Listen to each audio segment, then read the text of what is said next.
Two presentations, and this session is focused on the use of serious games for care of the elderly. The first presentation identifies the potential to motivate older adults in the use of information and communications technology through serious games. So please welcome Juliane Bürglen from the Berlin University of Technology. Thank you. Thank you so much for coming. I'm going to talk about, as you said, thank you for your introduction, about identifying the potential to motivate older adults' use of ICT using serious games. And ICT is information and communication technology.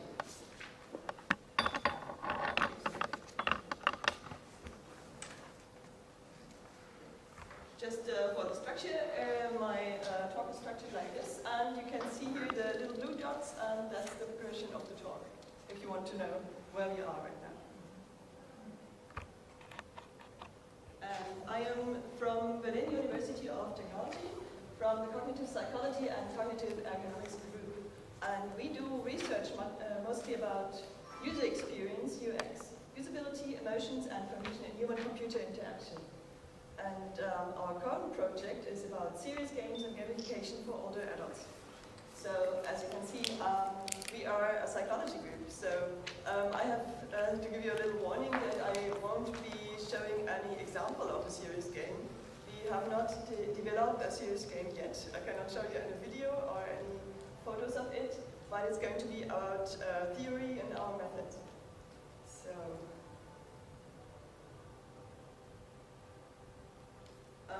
Maybe you know, maybe some older people like him who are sometimes struggling with using information and communication technology. Like this gentleman here. He does not always seem to know what he is doing. So this might be kind of a problem, at least in Germany. People over 60 don't use that much ICT and experience difficulties on using it. But it's to be said that there are many possible benefits if they use ICT. For example, they can be more independent, have more quality of life. For example, when they're not as mobile anymore, they can let the computer do the shopping. And we should also avoid excluding older people from our increasingly digital society.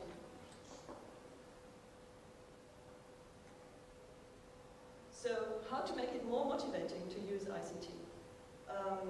The obvious answer in this conference is learning to use ICT a serious game. But our question as user experience researchers is, before designing and implementing a serious game, we should make sure that this is a good idea. So, how to start without actually building and using a serious game? First question is, would older adults actually like to play a serious game? So we ask for acceptance in the target group, and we want to derive this from interviews.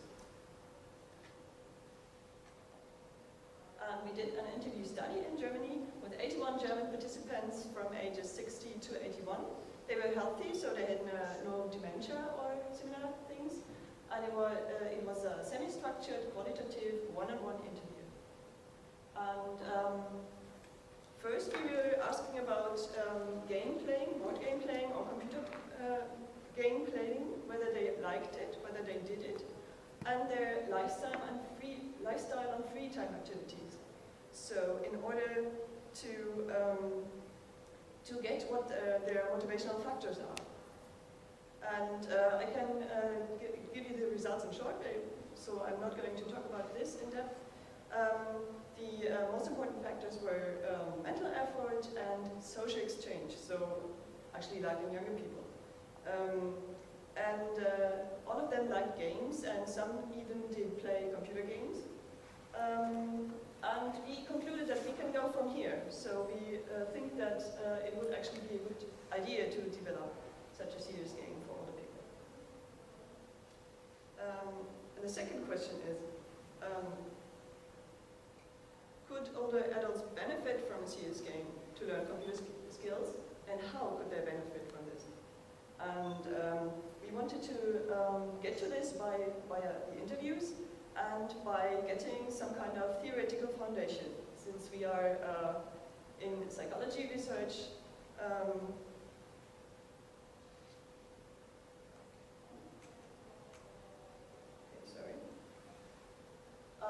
we usually do measure user experience, so the effects of interaction on users via validated questionnaires, and they are based on psychological models of how users perceive the interaction. So when we are coming from this approach, how can we measure the psychological effects of interacting with serious games? And many publications we went to described a lack of generally accepted validated psychological evaluation methods. There were some frameworks, but they disagreed on each other. And so we wanted to find a theoretical model of the interaction with serious games. And what we found was this one.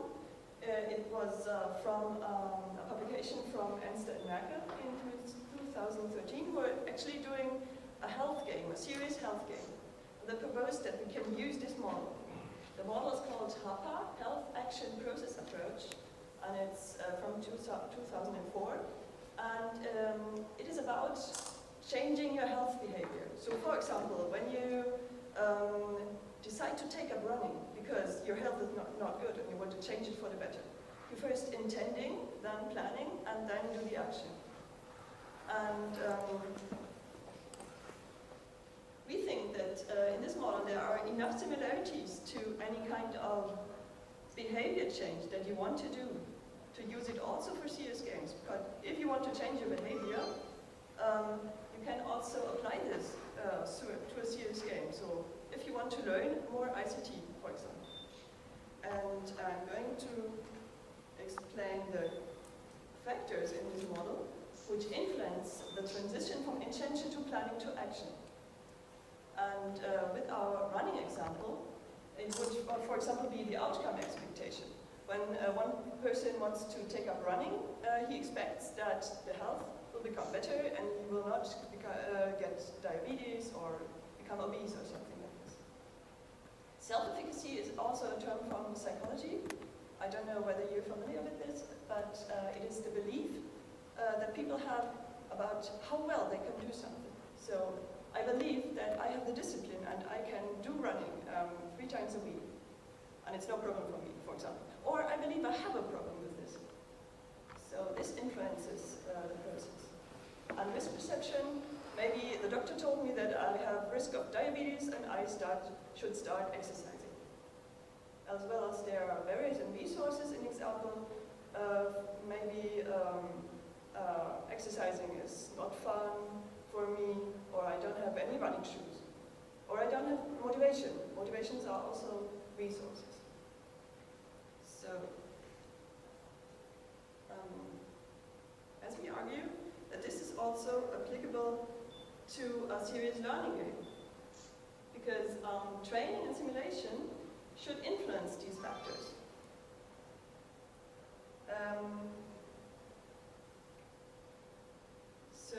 When we can actually think of that we have a training or simulation of the action, it projects back to those factors. For example, self-efficacy. If I train something, I believe that I can do it more strongly. So we actually think that maybe this model is lacking, it's kind of a feedback cycle, which we need here for the serious games, but otherwise we find it to be very useful to provide a theoretical basis about our research. So, next question is, how can we fill those gray things? How can we know whether outcome expectations or self-efficacy are influenced by a serious game in the case of ICT learning in older adults? And as I said, we conducted this interview study.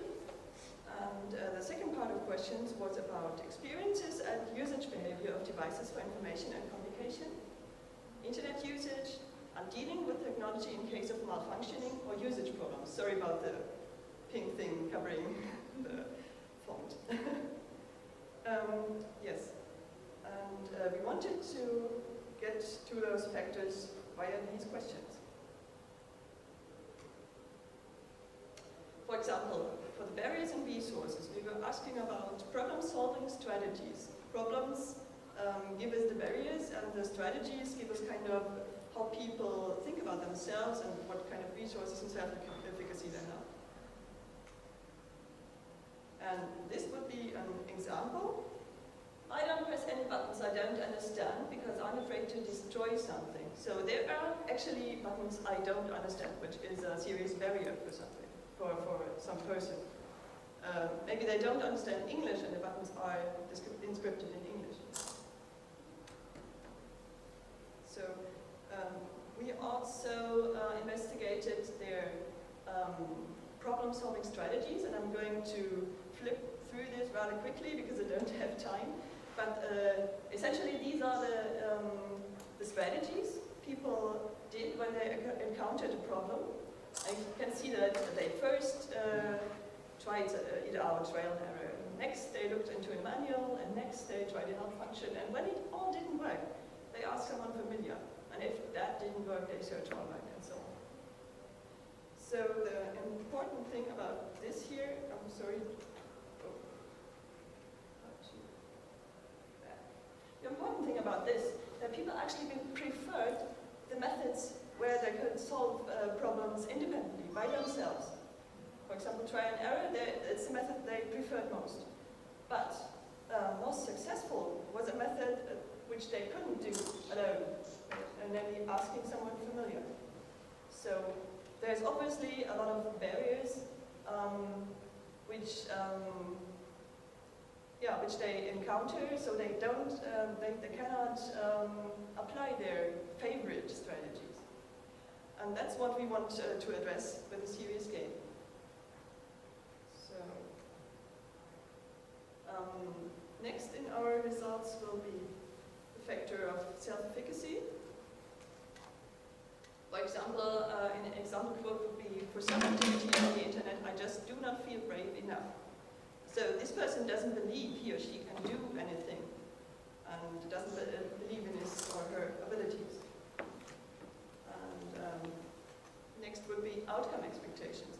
Also a brief example here. I don't know why I would need this. I feel just fine with TV, telephone and newspapers. Why should I bother with the internet? So they are actually not informed that they could benefit from this. So, what to take from this? We got a lot of results. I put them here around the gray factors. For example, in self-efficacy, we have, when we develop serious game, it's important to give them positive experiences with independent strategies. And for outcome expectations, they should really experience useful features, not just like hear about them in the news. And risk perception, there's important that there's more information and positive attitude towards games and information and communication technology. And for barriers, of course, it's important that there's accessibility, usability, and understandability. For the resources, we have the motivational factors from before, which is social interaction and challenging the brain, which makes it fun and motivating. So that's what we found our factors to be for designing our serious game. And above all that,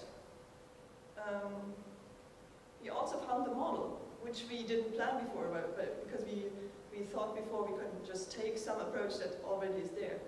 But we found this model, and we found it very good for our psychological qualitative research, that we can design and evaluate serious games like this with a psychological model like this. And yes, this would be the feedback cycle again, which we would suggest the serious game is adding to this model. And yes, our purpose is to integrate all older people more into a digital society, and we hope that we can do this in the near future, and or at least help doing it. And next week is actually our user study starting with our prototype, which we developed by now. But yeah, unfortunately, I don't have time to show it to you now, I guess. So thank you very much for being here and for your attention. And I also want to thank our great team, which are those people. So, thank you very much. Do we have any questions? Or suggestions, Juliane. or any other things you find? I wonder how old in your participants?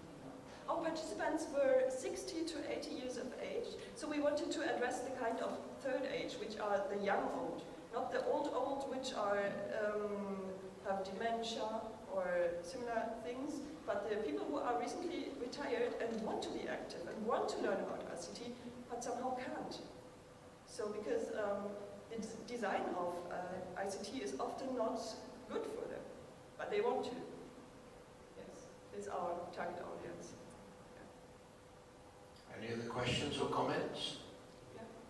Are you concentrating on a desktop computer or mobile devices?